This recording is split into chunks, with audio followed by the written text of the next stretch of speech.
We have heard one of the best games which was played yesterday in a North London derby where Chelsea were playing Fulham at the Fulham Stadium. And according to the history that I've heard, Fulham have really been struggling to beat Chelsea. But guess what? They did it yesterday. So in the first video of 2023, where we're going to talk about what we learned in this game, I want to hear your thoughts in the comment section. Tell me what you are expecting. We're going to talk about more in depth on the Jaoe Félix red card. We're going to talk about where Chelsea got it wrong, and we're going to talk about what is costing them and where Graham Potter would be at the end of the season. Something that I didn't do when I was talking about this game yesterday.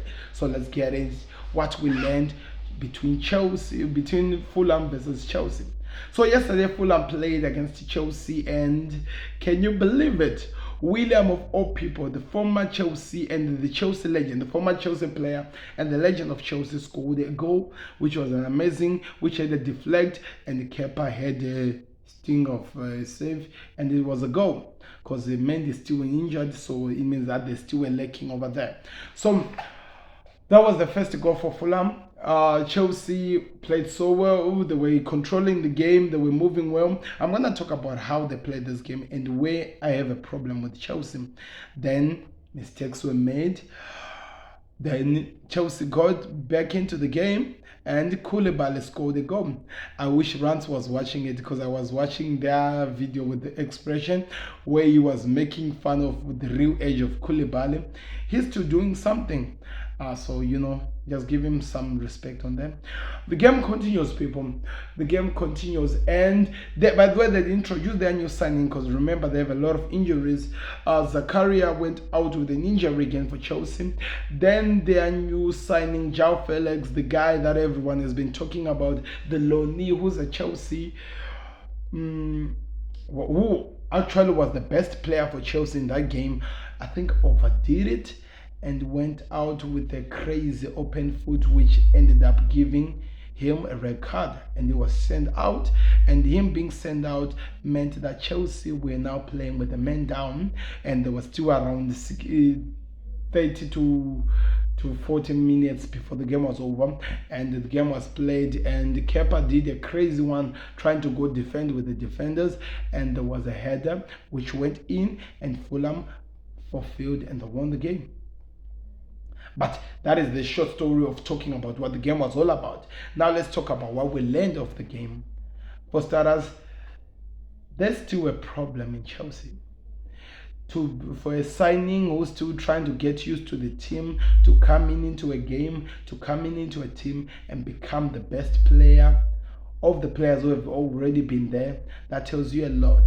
And with the amount of chances that Chelsea had, players like Kai Havertz, I think they're overthinking it, they're overdoing it, they are just not finishing their chances, and it's costing Chelsea in the long run. And one would wonder, exactly where is this leading up to?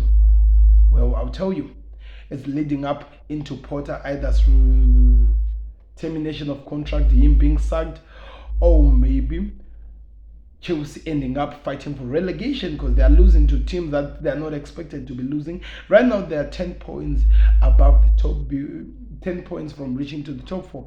And they are also 10 points from being in the relegation. So it's in the middle of the center, they're in the middle.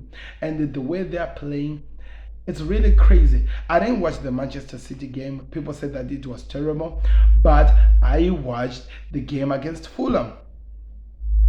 They needed to come back into the game after Fulham had gone forward, and Chelsea kept on playing the game between their defenders rather than going forward. Whenever the strike force would get the ball and you think that they would attack, they would take the ball back, they would pass the ball back into the defense. And I would ask myself, which team in their world has ever scored a goal in their own side of the ground? Especially in a team that is already leading. Fulham was doing so well, which was managing the game and keeping Chelsea out of their half was all that they needed to do. Whenever the ball went to their half, they were doing so much to disturb them. And I think that produced the fear in Chelsea, and they started playing the ball more into their backwards. They had the ball, they were doing the passes, they were doing everything. I was enjoying some one-to-one passes that were happening in Chelsea 18 area. But less was happening in the Fulham 18 area. How do a team win from that?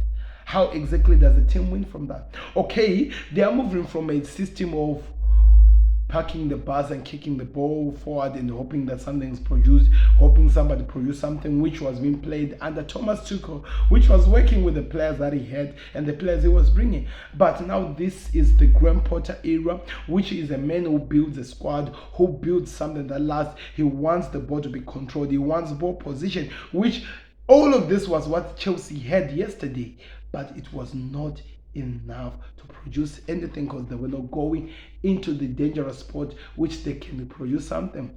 If they were going to the dangerous spot, it was a run fast thing, but this is the problem. Chelsea don't have a speedy striker who can, like a Timo Werner for example, who can go cause trouble and actually produce something. They don't have that. They have a Kai Havertz up forward and then and the two strikers who are at the bench. Aubameyang, it looks like it's not working with him and Graham Potter. So exactly what were they trying to do, hitting the long balls? What were they expecting? Playing with the Fulham with the defense, which are longer than all the Chelsea lineup. Only Kai Havertz is taller than his tall. What exactly were they expecting? This is what I was learning, that they are trying to play a certain type of play, a certain type of play of football, but with the wrong type of squad, with the wrong type of players, to be honest.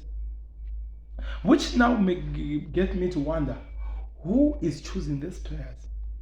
Is it Todd Bowley or is it Graham Potter? That's the question that people have to ask.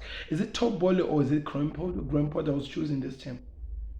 Because if it was a Graham Potter type of a choose, he would have chosen a player who was not going to struggle to control the ball with his feet and move forward and try to attack like what a Brighton is now doing, like what a Manchester City are doing, because that's what he wants. He's a position type of a player, of a manager who wants the ball to be controlled while you go to attack. That's not what I saw. Every single time when Kai Havertz was getting the ball, he was passing it back. Every single time when one of the forward lines were getting the ball, they were passing it back, because that's not their type of play. Where do they go from there? One would wonder. It's a problem, people. And I'm hoping that they find a solution very, very soon, because they'll be fighting for relegation. Their next 3 games are not helping them. I don't know. They're playing Crystal Palace next. Then the next game is Liverpool. And their best player, who was their new signing, got a red card, is going to be out in the next 3 games, which the 3rd game will be back again with Fulham. Where are they going? What exactly is going to happen with Graham Potter? I hear the social media shouting that Graham Potter should be sacked. Should it? Should he be sacked? Is it exactly what you want? We are still curious to see what Chelsea is under Todd Bowley. Are you telling me that this man is going to be buying players at this moment who are going to be suiting Graham Potter? Then after doing that, he sacks him like what he did with Thomas Tuchel. Hence, Aubameyang wants to go back to Barcelona because the person he came to Chelsea for is no longer there. Hence, most of the players are really not sure if they want to choose Chelsea over other teams, because they know that if they go for Graham Potter, he might not be the manager next. So Todd Bowley is trying to do better. That's why it's not just sacking the manager. It's taking his time. It's crazy, people. There's a lot of things that is happening with this team, and I'm just hoping that we see. But that's what I've learned from the game, and that's what I'm learning from the social media. That's why I'm saying it. This was what we've learned from the game between Chelsea versus Fulham, which finished 2-1 to Fulham, which was a good game. Click the like button, subscribe to the Football Connect. Let's see what happens with Chelsea. But I don't think it's going to get better. I think it's going to keep getting worse before it becomes better for Chelsea. That's what I believe. Click the like button, subscribe to the Connect, the best way you support the Football Connect. I'm out. Peace. Be blessed. It's going to be an exciting 2023.